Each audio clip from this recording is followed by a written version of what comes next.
Number 4, a wise person focus upon God. She says in verse 26, as the Lord lives, the Lord has restrained you. Listen to this witness that she's inviting her. She said indirectly, David, I know who you are, but David, don't forget, I know stories because I've heard that you've killed Goliath. She said, I've heard you've killed Goliath, and you read through the story, you will notice in the story, she mentioned about the stones. So she brings reference in. And she says in verse 26, as the Lord lives, the Lord has restrained you. I know who protected you against the lion and the bear. She focused David's mind and their thoughts on God. Listen to me here today. You know, in our marriage and the success of the marriage of myself and my lovely wife, Joan.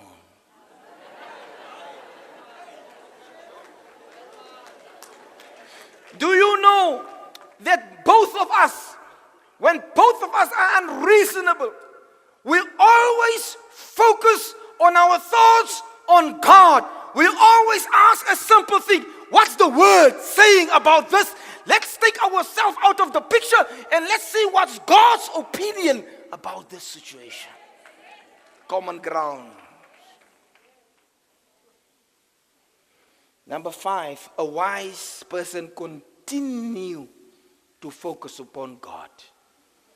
So what David planned to do would be a sin against God. She also focused on the positive. Therefore, listen to this. She said, David. She said, David, don't let Nabal's blood come on you. Leave it to God. Let God deal with David. You know what she's saying prophetically? You're going to be a king. You don't want this fool's blood on your hands. Somebody say, hey, Abigail. Abigail. I mean, hey, man. This is a woman of wisdom. But you see, at home, could be the man or the woman. The one is maybe just upset with me as your reverend, or you're upset with the usher, or somebody didn't greet you, or in the car park, and when you get home, you somehow let go. You let go. And then maybe you the fool.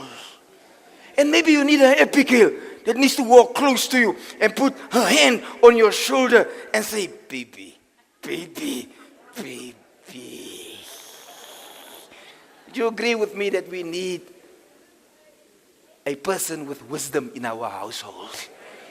And listen, sometimes our job roles change. Sometimes the man is the fool, and sometimes the woman is the fool. But all I know, we need an Abigail in every situation. Any witness in this case?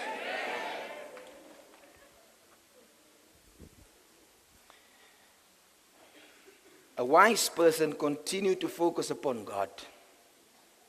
Number 6, a wise person focus on the future.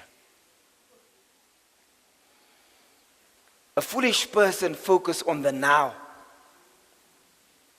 His neighbor, Abigail says, and it shall come about when the Lord shall do to my Lord, you David, according to all the good that has spoken concerning you, and shall appoint you ruler over Israel. She points him to the future. A wise woman and a wise man will always point their spouse or their children to the future. Can you remember the old people used to say, you don't raise your children for yourself, but for other people. That's for the future. When your child says good morning in the house, your child will say good morning when you're not there. When you raise your child how to budget, your child will budget when you're not there. Whatever you implant now, your children will have. Think futuristically. And I'd love to say this, if you don't mind. And please, don't take this negative.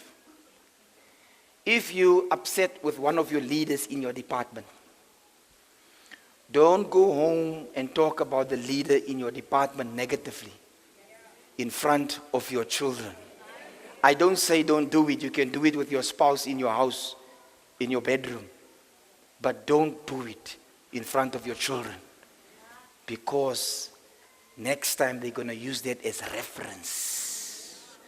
When you say, let's go to church, and then they will say, to that church where they